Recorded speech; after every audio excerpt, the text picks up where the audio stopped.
¿Cómo están, queridos amigos? Les saluda Cecilia Tapia, Solidaridad 1000, del canal de SEA Informa México. Y bueno, pues hoy tenemos una excelente presencia, el licenciado, maestro Nayar Emilio Paredes Nieto, que tiene 2 maestrías, varias especializaciones, catedrático de la UNAM, pero ha sido funcionario público, que ustedes pueden buscar en su página de aliar.mx, pues todo tu currículum, que es impresionante, y que no solamente en la docencia, en los puestos públicos, y hoy en un observatorio de este tipo agrario, que vamos ahorita a platicar acerca de ello. Pues muchas gracias por acompañarnos. No, muchas gracias a ti, Cecilia. Muchas gracias a todos quienes nos acompañen en esta emisión. Mi agradecimiento por abrirnos el espacio, por poder seguir hablando del campo en este país. Exactamente. Bueno, tú hace un momento, fuera de cámaras, me platicabas que estudiaste inicialmente, empezaste como economista y de repente saltas al derecho. ¿Cómo es este salto? ¿Por qué? Me casé con una abogada. Es un buen punto. Primero, me casé con una abogada. Me desarrollé en esa etapa profesional en una región que es maravillosa, la región de los Llanos del estado de Durango. A quien les mando un saludo enorme a todos los amigos llaneros de Guadalupe Victoria, Peñón Blanco, Cuencamé, Durango Capital, y en todos los lugares en donde tuvimos la oportunidad de participar. Y ahí nos metimos en las dinámicas con el secretario de Agricultura, cuando construimos en el periodo de transición entre Ernesto Zedillo y Vicente Fox, a ser innovadores. El doctor Luis Adame, en aquel entonces secretario de Agricultura, implementó un conjunto de medidas y de políticas públicas en aras del desarrollo rural en el estado de Durango, que le valieron estar pues casi 3 años consecutivos como uno de los mejores secretarios de desarrollo rural del país, y la secretaría en la que nosotros nos tocó participar. Ahí se acuñaron términos como reconversión productiva, que era el análisis espacial, el análisis de los ecosistemas productivos para reorientar recursos y políticas productivas para darle a la tierra y a los campesinos una orientación productiva eficiente. Es decir, por ejemplo, había zonas en donde la gente tradicionalmente sembra frijol, sí, pero ya no llueve como antes llovía, o ya no hay suelos como antes los tenían. Entonces era ubicar esas superficies y tratarle de darle una nueva orientación productiva para que el productor recuperara la rentabilidad. Pero eso se logró gracias a un esfuerzo de un secretario que nos impulsó a todos a caminar. O sea, era un secretario de Agricultura que su oficina era una camioneta y estábamos en todo el país. Era una secretaria itinerante. No era porque eso es algo que ha sucedido mucho, sobre todo en el campo, las oficinas centralizadas como nuestro país, que estamos centralizados en la Ciudad de México, y si en la Ciudad de México no pasa algo, no pasó. Pero la realidad es que el campo pues está en toda la República Mexicana, ¿no? Pero, y sobre todo, y el campo mexicano ha sido, primero, materia del gran discurso durante todo el periodo del reparto agrario. Era la materia del gran discurso, pero también durante el reparto agrario también era materia del gran esfuerzo, de la gran participación del Estado, de la gran intervención del Estado. ¿Por qué? Porque la distribución de la tierra no era posible si no había una intervención, ¿cómo te lo digo? Una implicación del Estado a través de un aparato amplio de funcionarios, sentencias, resoluciones, trabajos técnicos, acompañamiento productivo, acompañamiento jurídico, defensa de los campesinos. El reparto agrario, el derecho agrario, se hizo a pie. Se hizo caminando con los campesinos, se hizo acompañando a los grupos solicitantes de tierra, se hizo identificando las áreas que iban a entregárseles, ya sea en dotación o reconocimiento a los núcleos agrarios de este país. Y se perdió. Las secretarías de Agricultura se convirtieron en una especie de gerencias, en una especie de élites que se encargaron de distribuir recursos. Y se olvidaron que la verdadera vocación del campo era la producción y no la concentración de recursos en las manos de unos cuantos agroindustriales. Mira, dentro de esto, porque ahorita estamos platicando, y este tema es muy, muy importante y muy doloroso para el país, porque el resultado de esto es que el campo mexicano está abandonado. Y lo digo en este sentido, nosotros vamos a hablar del sureste mexicano, pero ahora somos dependientes de otros países para comprar nuestro propio maíz, nuestro propio frijol y muchísimos insumos que son de la dieta nacional, justamente por este abandono del campo. Te doy unos datos. Sí, por favor. Hablemos del frijol, por ejemplo. El frijol, que es muy importante en la dieta de los mexicanos, es algo muy tradicional de nuestra dieta. México produce más o menos entre 900,000 y casi 1,000,000 de toneladas de frijol al año. México consume entre 1.4 y 1.5 millones de toneladas al año. Es decir, ese diferencial lo tenemos que importar. Claro. La comercialización del frijol está en manos de unos cuantos acaparadores y que distribuyen el resto del frijol. Y además la importación está en manos de otros 2 o 3 personas que concentran la importación de productos.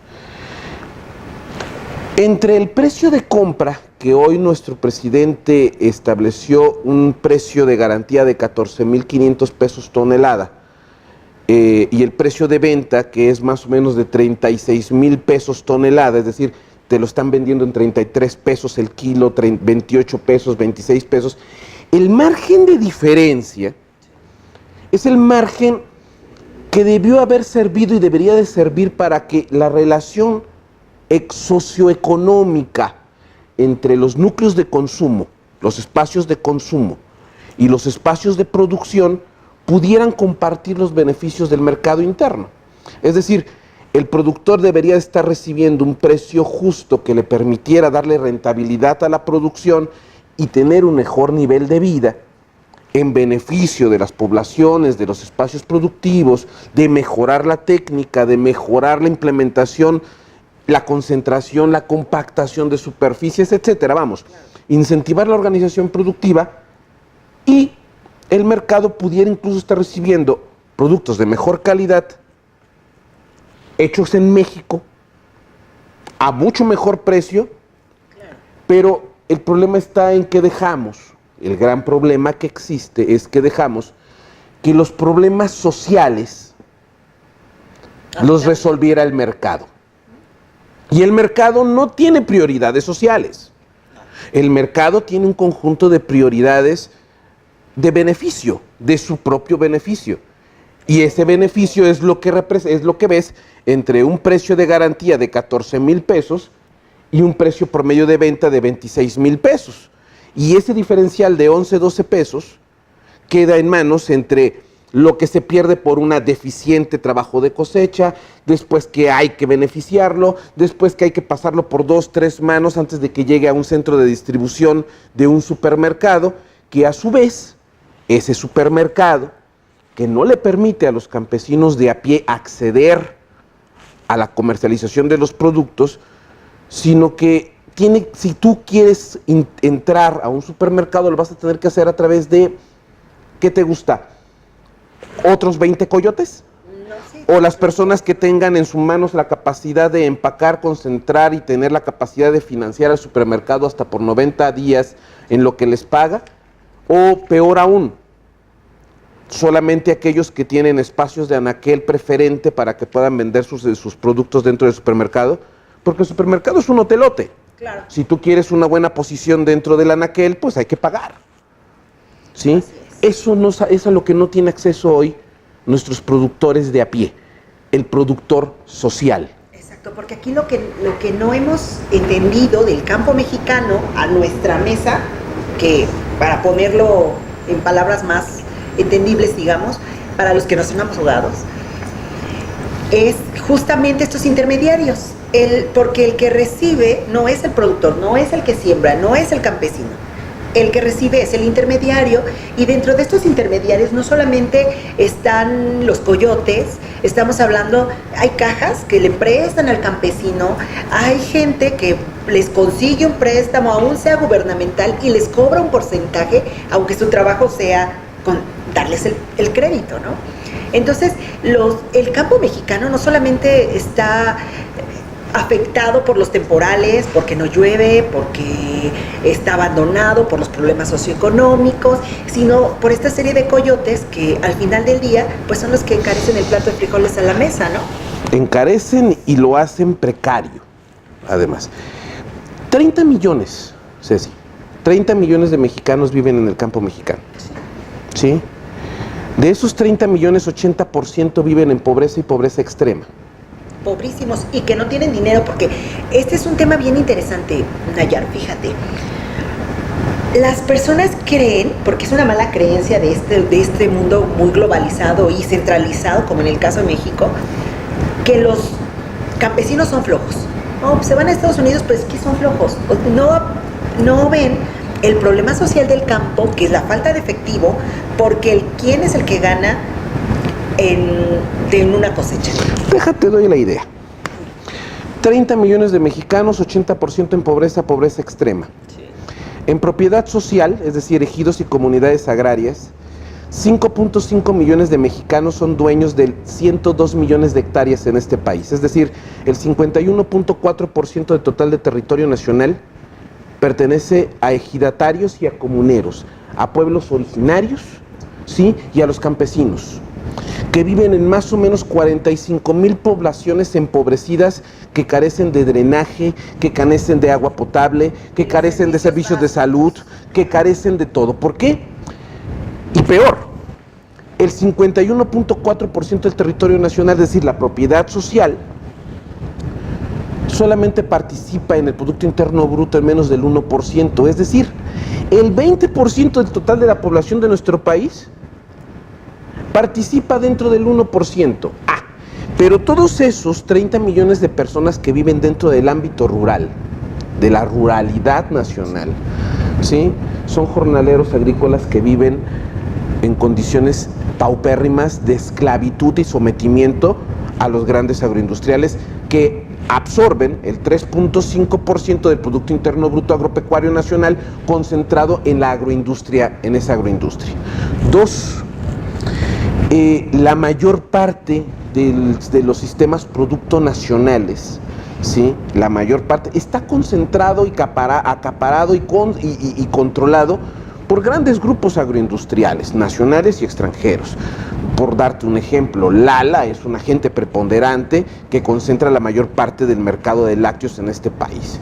Gruma, etcétera, concentran la mayor parte del mercado de harinas de maíz, etcétera. Cargill, por darte una enorme cantidad de nombres que concentran eso. ¿En aras de qué? En aras de que este segmento agroindustrial tiene las capacidades del valor agregado, concentran la capacidad de acaparamiento, tienen los elementos financieros, y pareciera que en este escenario nadie defiende al campesino. Claro, pareciera. No pareciera. Así es. La ley agraria que hoy día tenemos y que hoy está en discusión es reglamentaria del artículo 27 constitucional y dice el artículo 1 de esa ley agraria en materia agraria, ¿sí? De carácter general para todo el país, es decir, es una ley general, ¿sí? Que aparte tiene el alcance de reglamentaria constitucional en términos del 27.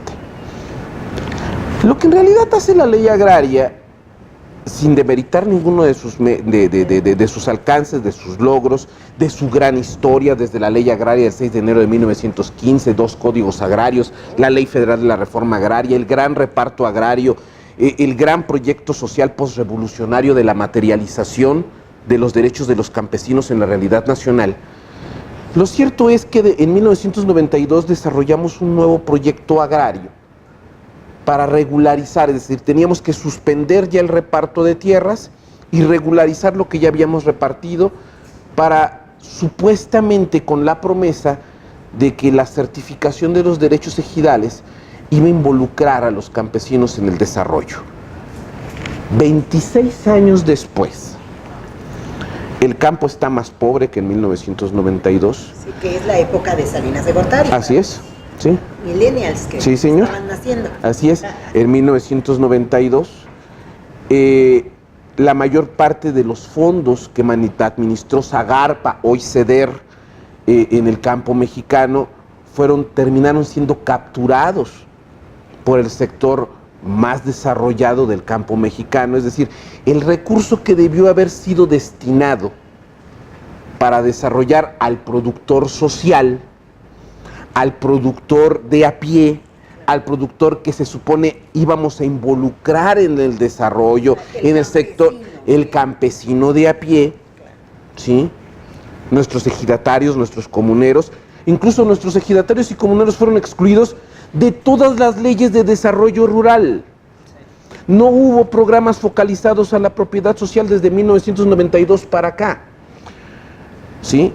Y como hoy día se concursan los programas, es decir, tú tienes que ir y presentar un proyectito, ir y presentarte a la ventanilla, esperar a que te toque, a ver si te toca, pero cuando llega el campesino, después de haber gastado una enorme cantidad de dinero para ellos, para que el gestor, el asistente técnico, el médico veterinario, el fitotecnista, el extensionista que hoy día tienes que pagar, ¿sí? Ya llegas y le pagaste una lana y aparte comprometiste que de la lana que te caiga le vas a dar una lana. Exacto. Que eso ¿sí? es una corrupción de la que en estos, bueno, que es otro tema que vamos a tocar en este programa, sí me gustaría saber, porque justamente se quitan estos intermediarios, pero siguen pidiendo la firma de los especialistas técnicos para la materia. Entonces, hacen el proyecto, hacen el programa, pero ya cuando el técnico metió el proyecto, antes de él, los agroindustriales y los agentes dominantes en cada distrito de desarrollo, en cada CADER, ¿sí? Ya acapararon el espacio del presupuesto para ese área. Excluyen a nuestros campesinos porque están en desproporción. Y la agrariedad, lo agrario nacional se excluye. El campo mexicano está empobrecido porque, reitero la frase, los problemas de mercado los resuelve el mercado. Los problemas sociales se resuelven con intervención del Estado. Y el Estado dejó de intervenir en el problema social del desarrollo campesino. ¿Qué ha producido eso? Bueno, que hoy día México depende entre un 40 y 42% del extranjero, es decir, dependemos del extranjero en los alimentos que nos comemos. Importamos a través de las tiendas de autoservicio y a través de esta nueva concentración del mercado interno en manos de empresas transnacionales, ¿sí? El mercado de consumo de alimentos nacionales, olvidándonos incluso de nuestra propia alimentación. Esta obesidad que tú ves en este México contemporáneo no existía en la época de nuestros abuelos. No. De hecho, esto viene con la modernización de los alimentos y todo eso. Oye, pero fíjate, estamos hablando que el Estado dejó de participar. Hoy tenemos una cuarta transformación. Dentro de esta cuarta transformación yo quiero preguntarte, y porque además yo lo he dicho de esta manera. Tenemos un presidente en este momento, Andrés Manuel López Obrador, que es un presidente legítimo. Legítimo porque democráticamente no hay dudas, él ganó, no hay más. Y resulta que ahora están diciendo que pudiera ser paternalista hoy, porque esa es la realidad de lo que se está diciendo. Conoces los problemas del campo, tú eres especialista agrario, ¿tú crees que funcione lo que hoy están proponiendo de quitar estos intermediarios para que llegue el recurso a los campesinos de a pie, a los que hoy todavía usan el arado? Porque yo al inicio del programa yo te decía, yo soy de Oaxaca, yo estoy de una familia campesina y todavía no tenemos tractor, todavía usamos la yunta. Te pregunto, ¿crees? Y este tema, porque es finalmente político, ¿tú crees que funcione lo que está pasando en el país? Quitar estos intermediarios, porque también te comentaba, ¿cómo funciona al campesino? Procampo en el sexenio pasado, para no ir Alianza lejos, para el Campo, Procampo, el campo, o sea, algo. Acerca, Firco. Llegaban y te decían, oye, tú eres el campesino, te ofrezco un crédito, un apoyo, pero me tienes que dar el 30% y me tienes que pagar estamos hablando de hace un año, 2 años, 30,000 pesos porque mi técnico firme que pues tienes este proyecto del campo y entonces pues tienes que pagarlo, ¿no? Sí, claro. Triste y lamentablemente el extensionismo se convirtió en un tema de... Y ojo, toda generalidad es una falacia, hay extraordinarios extensionistas, hay extraordinarios técnicos, pero también se prestó a que muchos despachos se convirtieran en proyecteros. Sí. Ojo, no dije proyectistas, proyecteros. Tenían sus machotes, nomás cambian los nombres de la persona, le cambian los números de folio. Ah, el tuyo va a ser para frijol, el tuyo va a ser para sorgo, el tuyo va a ser para maíz. Oye, no, es que yo quiero sembrar esto. No, lo tuyo es sorgo. Y aquí ya es que ya está el proyecto para sorgo, lo vas a meter para sorgo. Ah, y aunque no te guste son 15,000, 10,000 pesos y aparte cuando te llegue el apoyo es tanto para acá.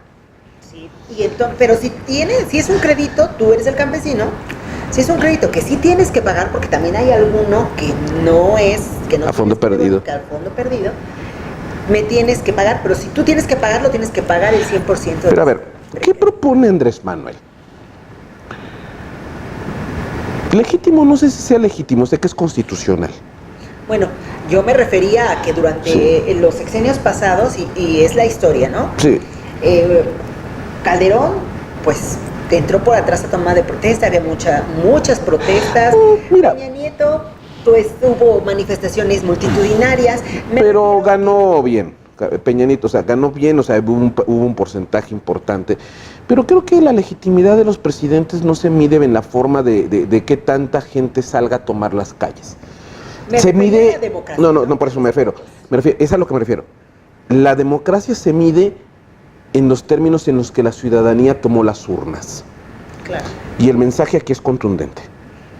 Sí, es un presidente con legitimación democrática y aparte con una representación amplia en todos, en el poder legislativo, en los gobiernos estatales, en las legislaturas estatales, en donde el proyecto progresista, ¿sí? Es decir, la corriente progresista de la izquierda que encabeza Andrés Manuel, logró y está en el poder, producto no de 18 años, como dicen algunos, es que son 18 años. No, señora, no.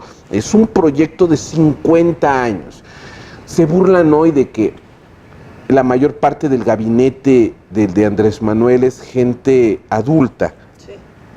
Es gente adulta en todos los sentidos. Es gente adulta porque vivió la transformación, vivió un enorme periodo de transformación nacional y hoy día están operando lo que pensaron en 50 años.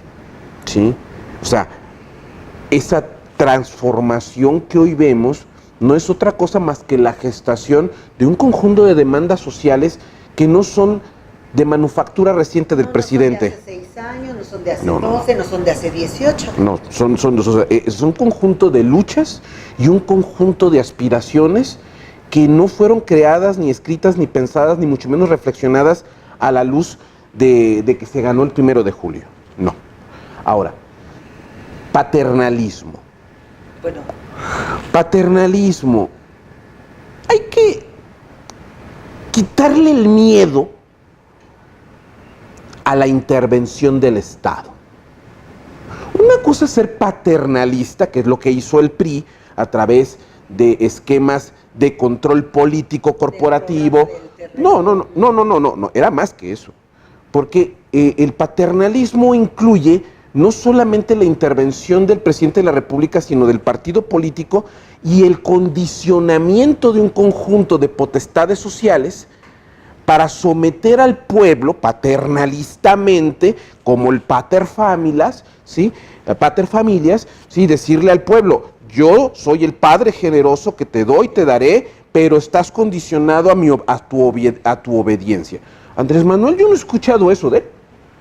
Claro. O sea, lo que está proponiendo Andrés Manuel es decir, a ver, en todos los segmentos en donde hemos generado problemas sociales por políticas de mercado, ¿sí?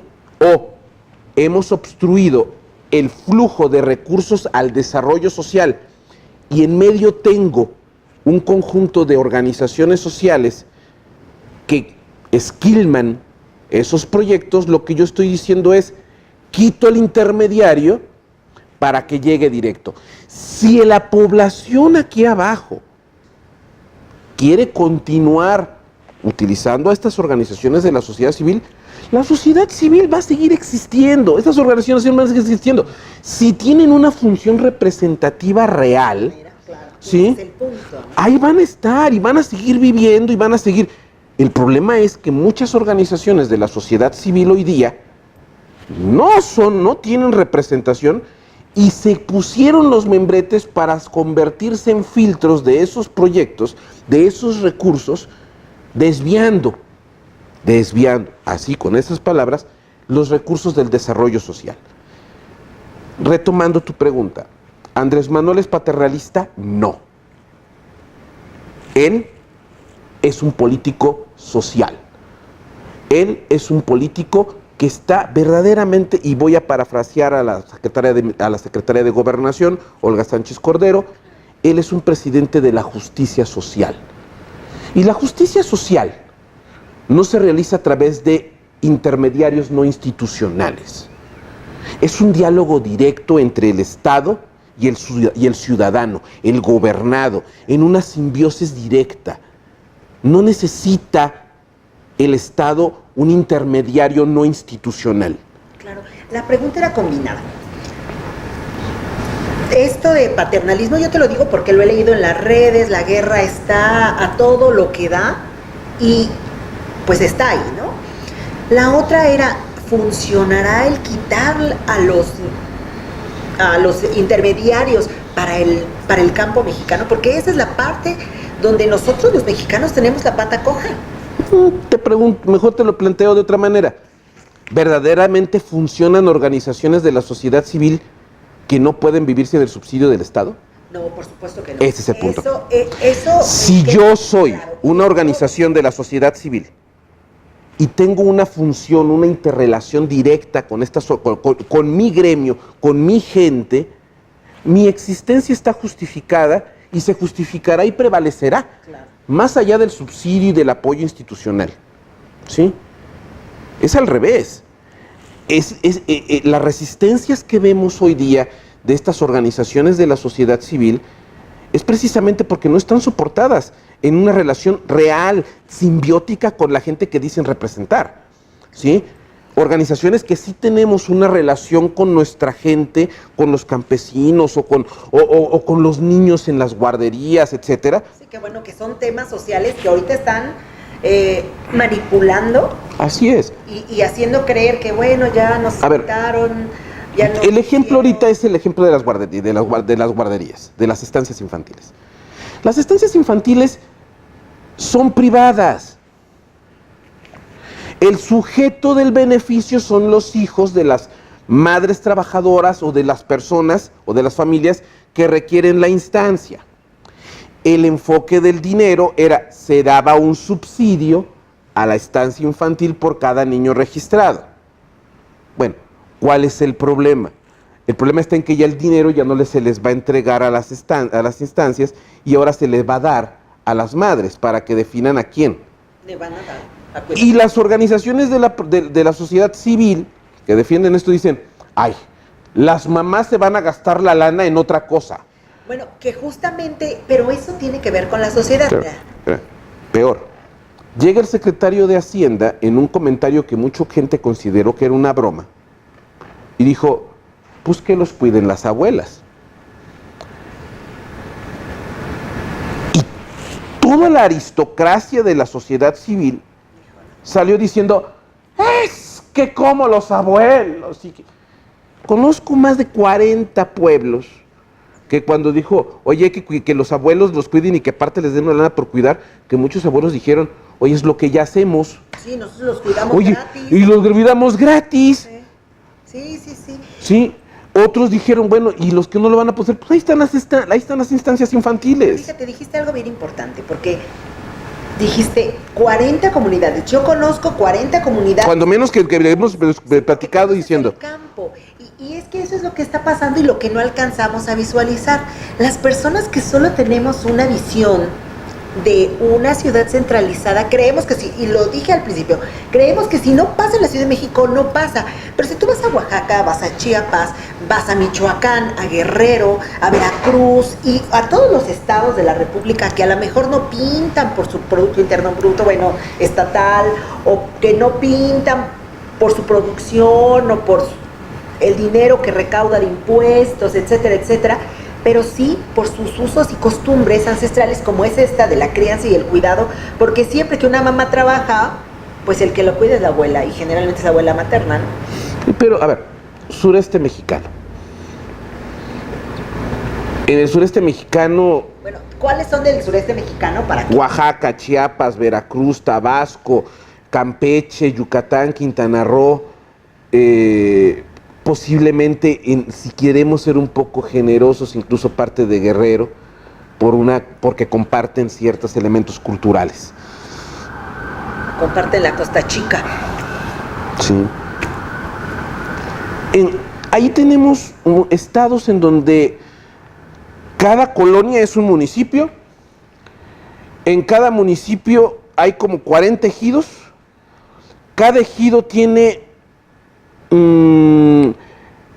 4 o 5 religiones, 3 o 4 etnias, 4 o 5 lenguas indígenas, 4 o 5 partidos políticos, y la polarización de todos esos elementos hace una diversidad cultural, política y social que a veces a mucha gente le da miedo tratar de entender. Y de respetar. Y de respetar. ¿Por qué? Porque puedes estar en una parte de la cuadra hablando un lenguaje, una lengua indígena, y en la otra cuadra, exactamente en la otra, es otra. Sí. ¿Sí? Y dentro de las familias hay personas con una corriente ideológica y religiosa diferente, ¿sí? Y por territorio y por municipio y por identidad hay una enorme diversidad que no permite a veces tratar de entenderse por completo. Y no es que no se entienda, es que tienes que vivirlo. Tienes que vivir el sureste para interactuar con ellos. Tienes que hablar, tienes que ir a Oaxaca y comerte una sopa de piedra, ¿sí? Y después tomarte un mezcal, caminar por las playas y después meterte a la selva, ¿sí? Y escuchar cada una de las voces y cada uno de los lenguajes, cada uno de los rezos y cada una de las ideas de nación que cada pueblo tiene. Y una vez que tienes que escuchar eso y que logras escuchar eso con atención, es cuando puedes hablar con ellos. Y el problema de la tecnocracia es que la tecnocracia y el neoliberalismo de los últimos 30 años usaba zapatos muy caros y no se podían meter a la selva. Todos eran católicos, tenían un prejuicio religioso que no les permitía escuchar la diversidad de voces. No entendían que había una enorme diversidad de pueblos originarios en el sureste nacional y no lo podían comprender. Y no podían comprender que todos ellos no eran indígenas, sino todos además son mexicanos. No podían comprender que todos esos mexicanos compartían en común la pobreza, la marginación y la desolación y el abandono del Estado mexicano, no de 30 años, de 400 años. Sí, de toda la vida. ¿Sí? Y no tenemos políticos sensibles que como muy pocos, en este caso Andrés Manuel, es gente con las que hemos caminado, con los que hemos dialogado con los campesinos, pero sobre todo que nos hemos comprometido para tratar de entenderlos, porque la única forma de empezar a generar políticas públicas que traten de llevar al desarrollo al sureste nacional, ¿sí?, es entendiéndolos y es platicando. ¿Por qué? Porque nuestra cultura es de platicar, es de dialogar. Y dicen, es que es muy difícil ponerse de acuerdo con un oaxaqueño. Bueno, Es que muy probablemente nunca has pretendido ser amigo del sureste. Y ese es el problema del Estado mexicano contemporáneo. Y eso es lo que logra romper Andrés Manuel. Sí, Dice claro, esto es un tema de diálogo. Con el bastón de mando, lo vimos con las comunidades indígenas. El tema del Tren Maya. Lo hemos visto cuando se detiene a tomar los tradicionales jugos o pues todo lo que venden en las carreteras del sureste, lo que se vende en todas las carreteras de todo el país, porque quien ha manejado este país maravilloso sabe que en cualquier lado si encuentras el aguamiel o el jugo de piña o estas bebidas de Tabasco, Oaxaca que tienen el choco, algo de sí, pozol, el pozol que es muy rico y bueno, solamente alguien que lo conoce lo aprecia, ¿no? Así es. Eso te doy toda la razón. Pero fíjate, bueno, estamos hablando del sureste mexicano, estamos hablando del campo, del abandono, porque eso tú lo conoces mejor. Yo hablo mucho, a lo mejor de Oaxaca, porque la conozco, porque es mi tierra y no la conozco toda. Porque es muy complicado. Exacto, claro. O sea, yo te voy a hablar de la Mixteca Alta, que son usos y costumbres diferentes, de la Mixteca Baja, a lo mejor de un poco de la Costa Chica o del Tehuantepec, pero no del 100% de Oaxaca.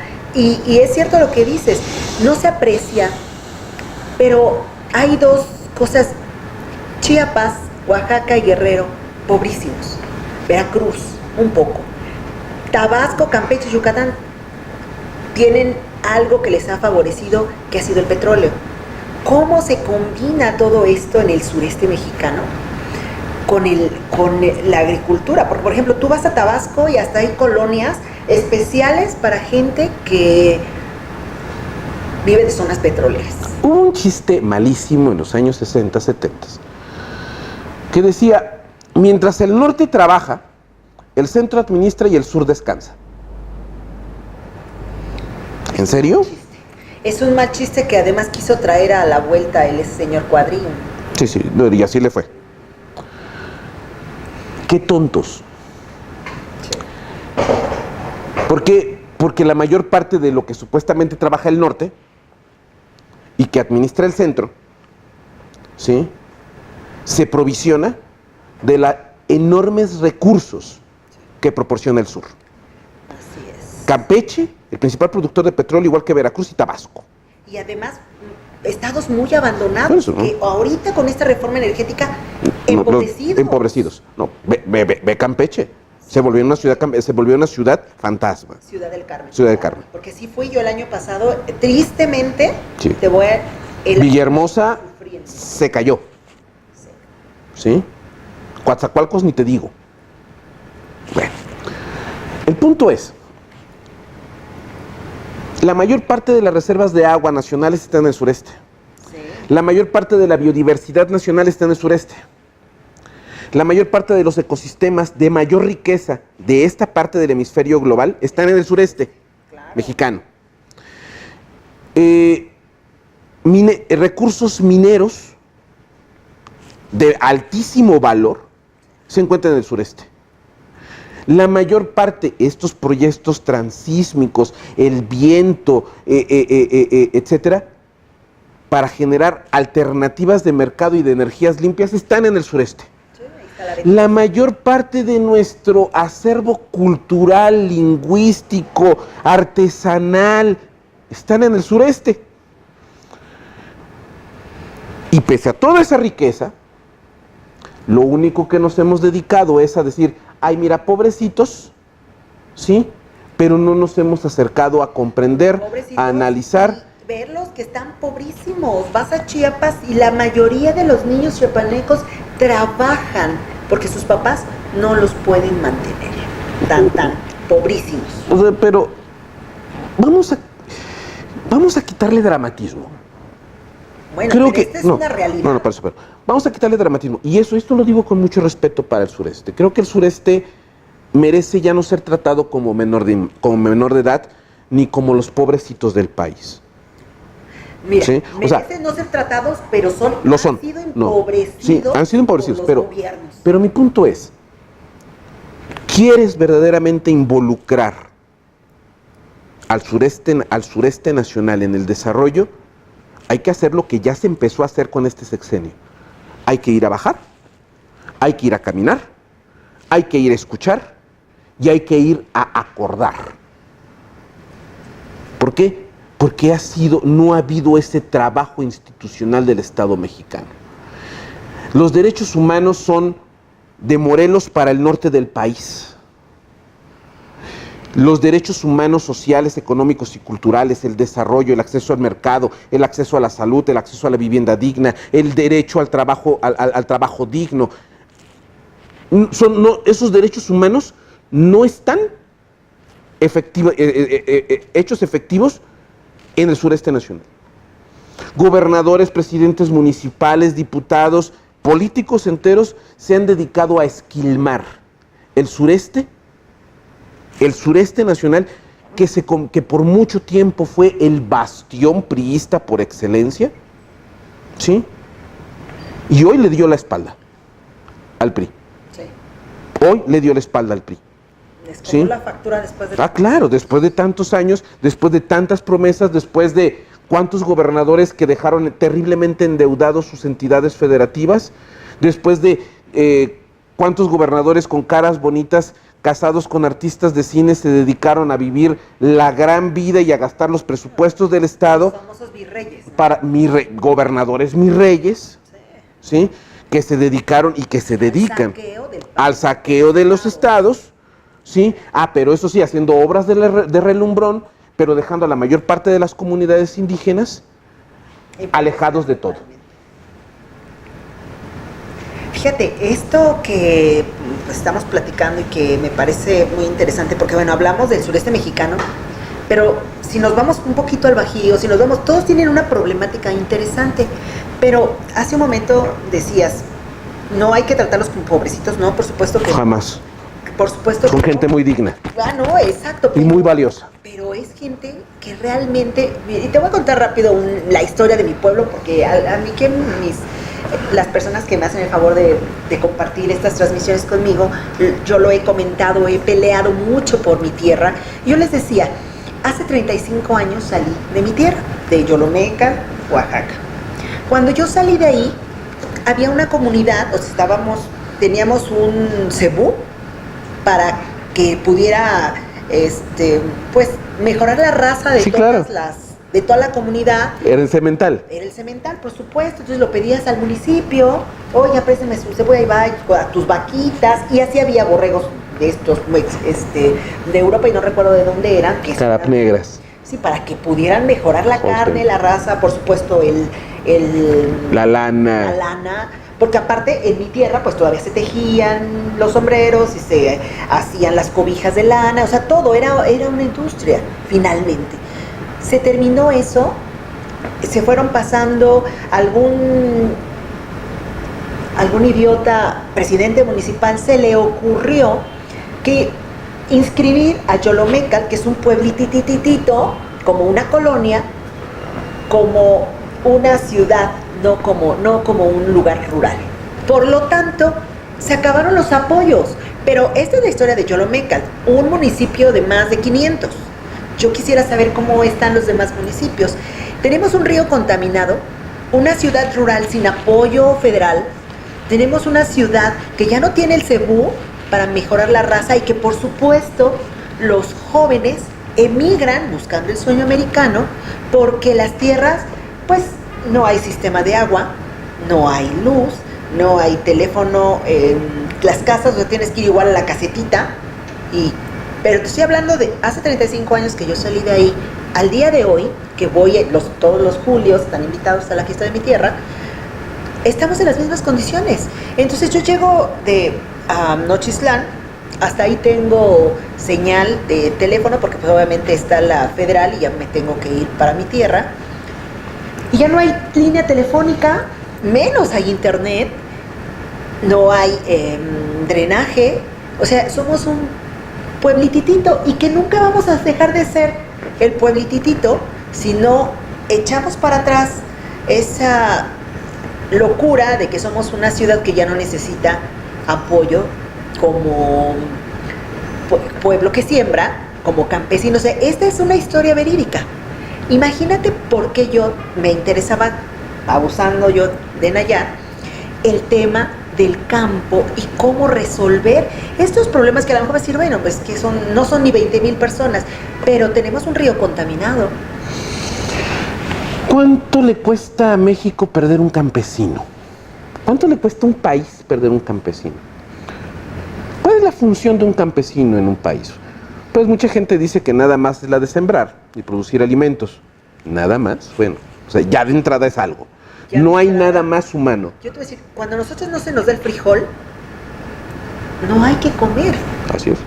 Nada más. No hay nada más humano que un campesino dando su vida para darnos de comer.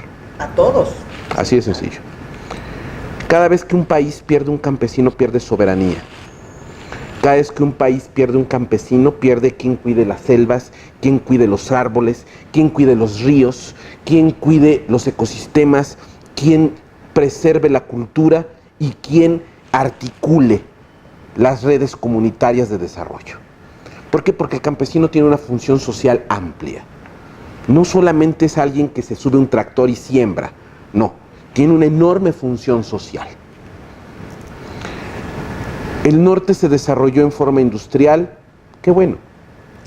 El Bajío, con sus recursos, con la infraestructura desarrollada durante todo el siglo XX, se articula perfectamente bien entre el Bajío y el norte, y el centro como un centro neurálgico de toma de decisiones y también polo industrial, se desarrolla.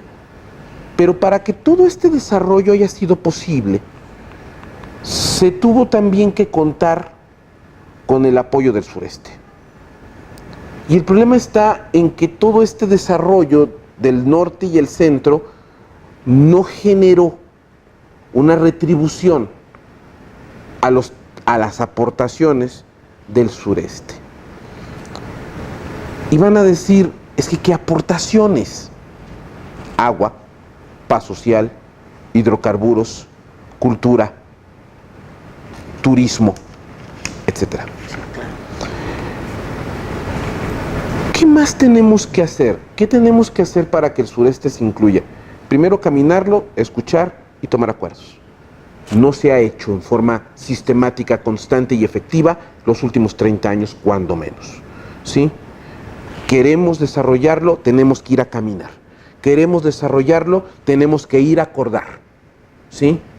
Ya lo está haciendo el presidente.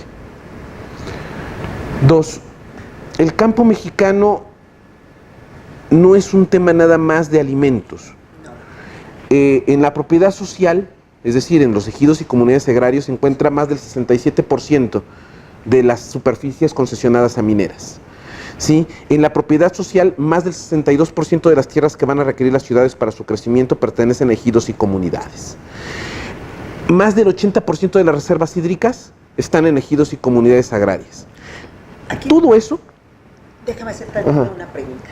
¿Cómo afectó la nueva ley del agua? Todavía no está. Ley nacionales de agua. Todavía no está. Todavía no hay. O sea, hay un proyecto, la dichosa ley Horenfeld, Horenfeld, no me acuerdo, que se le atribuye al anterior comisionado del agua, que no pasó. Tengo entendido que ahorita ya hay varias discusiones para recontextualizar el marco hídrico nacional, para darle el efecto de lo que ya establece la Constitución con relación al agua. El agua no es un recurso, o sea, no tiene una dimensión económica. El agua es un derecho. Y que eso es algo que querían afectar y que pues obviamente nos pegaba a los pueblos originarios y a todo esto que me estás comentando, porque obviamente las mineras pues quieren el agua, ¿no? Entre otras cosas. Bueno, quieren los minerales, por supuesto, pero quieren el agua para su trabajo. Hay mucho que discutir ahí, o sea, qué tan necesaria es el agua para una cosa, qué tan necesaria es el agua para otra, dónde se deben de equilibrar los balances de los derechos entre el desarrollo y la existencia de la sociedad. Y la vida, porque sí, el agua, eso me refiero, o sea, agua como, o sea, el derecho a la vida, dentro del derecho a la vida, ¿sí? Tiene dentro de su contenido jurídico, es el agua, o sea, no puede haber vida sin agua. Luego entonces, si tengo derecho a la vida, tengo derecho al agua. ¿Por qué? Porque es un elemento contenido en este y viceversa, interdependiente, universal, ¿sí? En términos de primero constitucional. Claro, claro, claro. Bueno, pero te interrumpí, me decías de la propiedad social. Entonces, en la propiedad social hay una enorme cantidad de potencial, ¿sí? Y seguimos teniendo los pobres. ¿Por qué? Porque creímos y seguimos pensando que los problemas sociales se resuelven con temas de mercado. Las resistencias que hoy día vive Andrés Manuel y esta así llamada cuarta transformación es porque le estamos queriendo dar soluciones sociales a problemas sociales. Y el problema está en que cuando quieres implementar soluciones sociales, desplazas al intermediario, ¿sí? Porque las soluciones sociales se trata de un diálogo directo entre el Estado y el gobernado, entre el Estado y la sociedad. Y es lo que quizás toda esta comentocracia nacional no entiende. Claro. El diálogo de las soluciones sociales no requiere intermediarios entre el gobierno y la sociedad.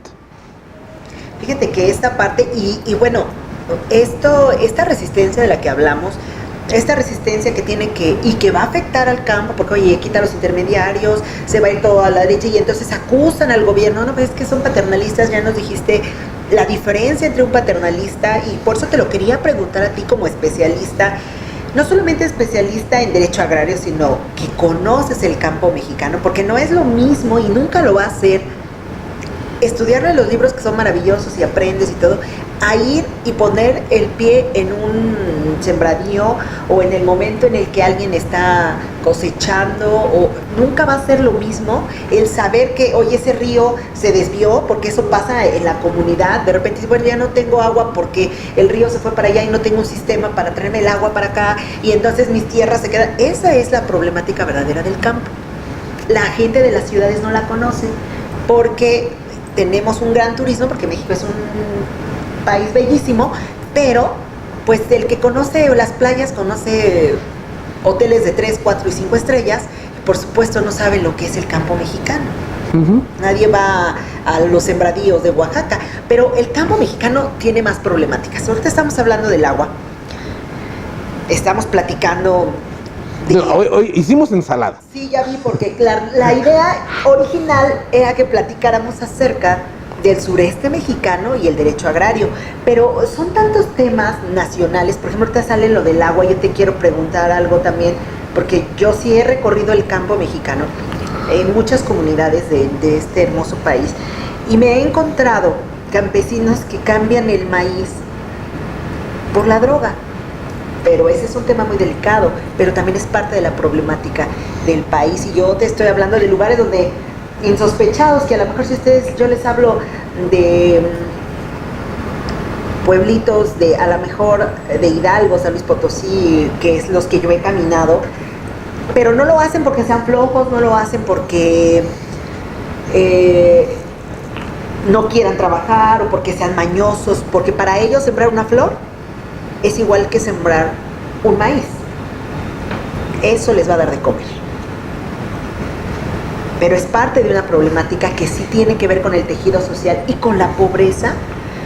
Hay otro problema, por ejemplo, los aguacates. Michoacán, no irnos muy lejos. Michoacán, que tienen una caja de ahorros, que así te puedo decir su nombre porque es una investigación ya hecha, pero pues a lo mejor no. Les presta dinero por su sembradío, y si no se da, si hubo una tormenta, siniestro, cualquier cosa, hubo frío, hubo mal tiempo, etcétera, etcétera, hubo una helada, que a lo mejor para mucha gente esta plática es como eso pasa en las películas, pero también pasa en el campo mexicano, y se quedan los campesinos sin su producción, se quedan los campesinos con una gran deuda, porque ahora tienen que pagarle, y luego hay cajas, pues que no necesariamente son de un capital social, sino que también pueden ser de, pues a lo mejor de algún delincuente, ¿no? Eso ha pasado. Mira, lo que tú tratas es el tema de el crimen organizado y el campo.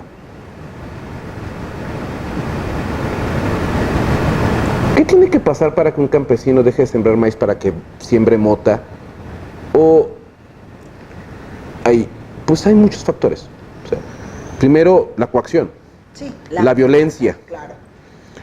Pues los obligan. A veces no hay alternativa, ¿eh? Sí, justamente a eso es a lo que me refería. O sea, no hay alternativa. Los fantasmas Pero, de México. sí, por eso, no hay alternativa.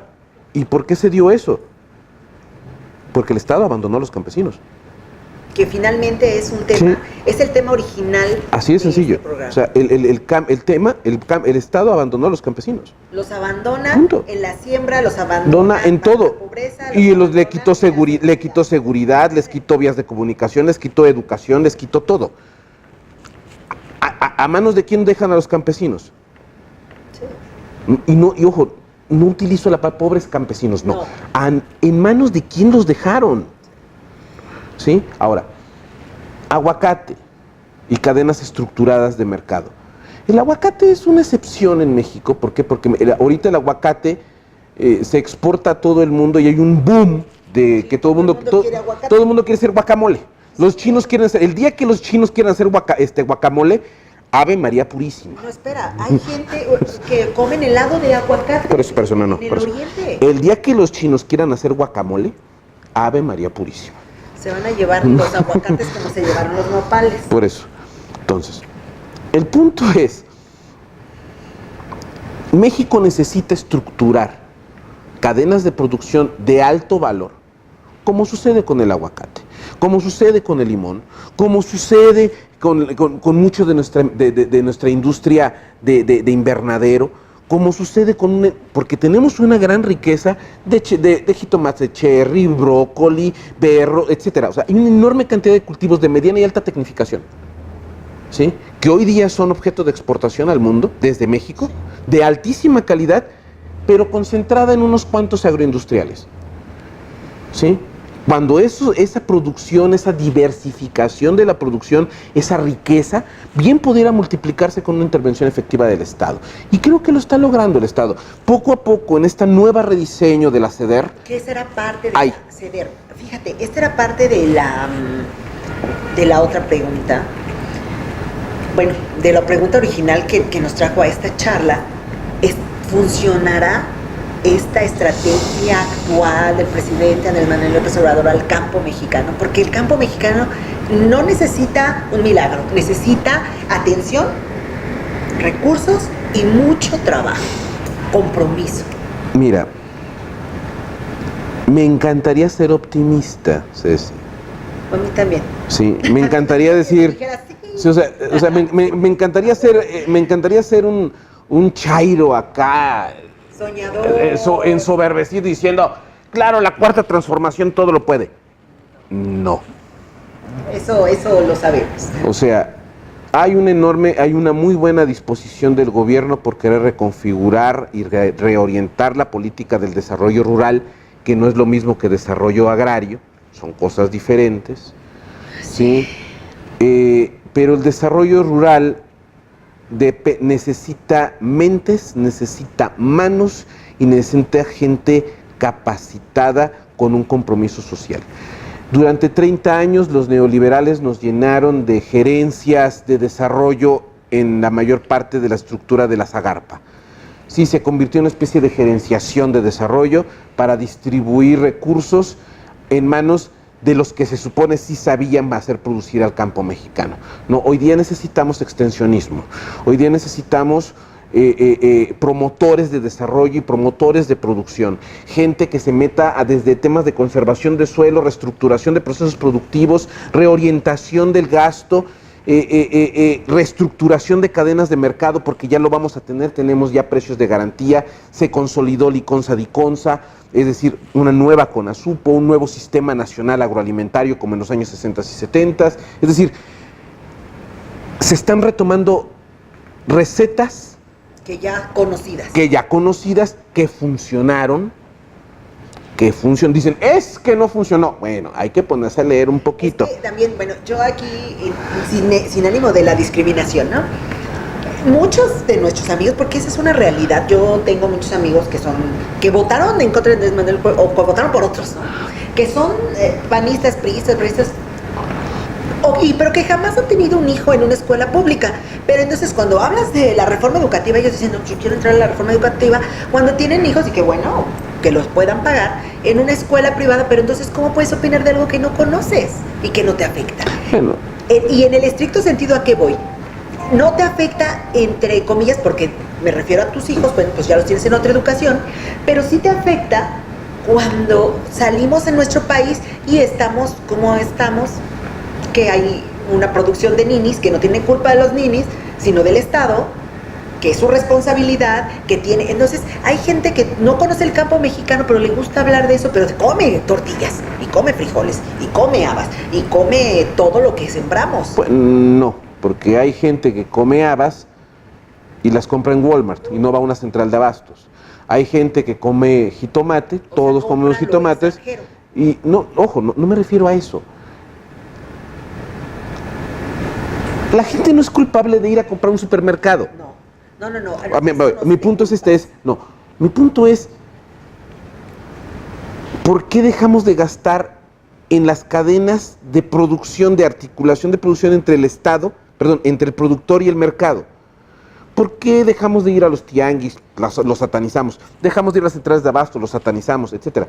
Mi punto es, y retomando lo que estaba diciendo hace un momento, ¿funcionará la política del campo mexicano de la Cuarta Transformación? Mi deseo es que sí. Como veo hoy las cosas, creo que hay una enorme cantidad de retos que tiene que superar la SEDER y todo el sector agrario, por ejemplo.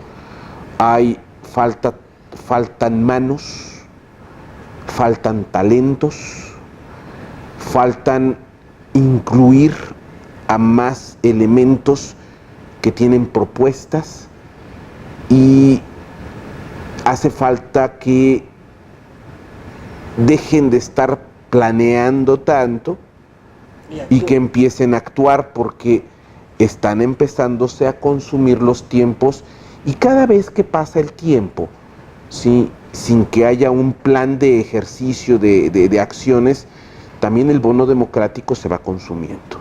Claro. Sí, porque ahorita todo esto ha sido pues realmente un acto de fe, de esperanza, de bueno, que se logre, que se pueda, que se haga el cambio. Si algo demostraron estas votaciones es que urgía un cambio. Sí, pero ahora hay que materializarlo.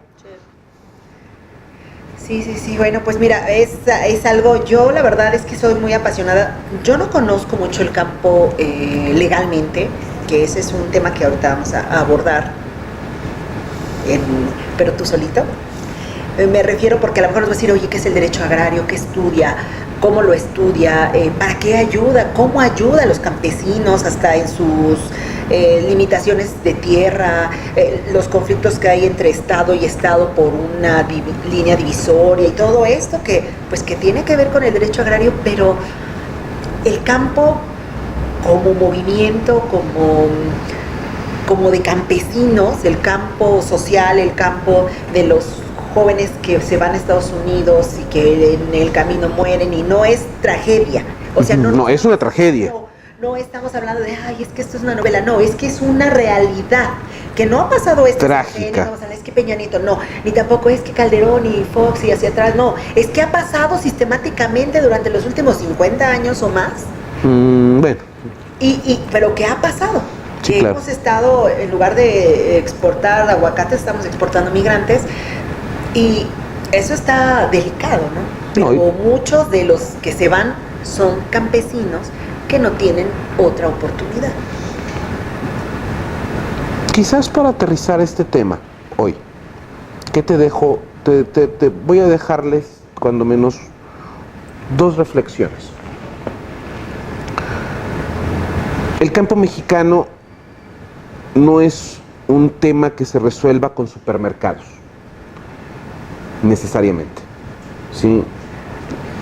Las dimensiones de la problemática del sector social de producción tienen algunos temas que se tienen que resolver con el mercado, sí, pero la mayor parte de sus problemas están dentro del ámbito de lo social.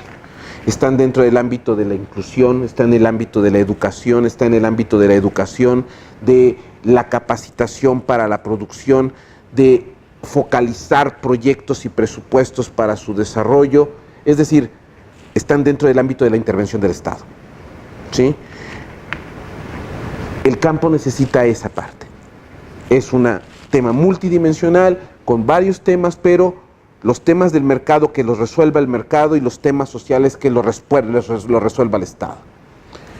2. Un campesino en un país tiene una función relevante, ¿sí? Importante. El campesino produce alimentos, pero también cuida de los ecosistemas. El campesino cuida el México profundo, cuida la identidad, cuida el arraigo, cuida lo que verdaderamente nos convierte a veces en esa esencia nacional de identidad. El campesino no es una pose de decir soy ranchero y soy de rancho. No, no. El campesino es identidad nacional. El campesino tiene una posición relevante en la historia de México. Es el que dio la vida, ¿sí?, en la independencia. Es el que dio la vida en la revolución.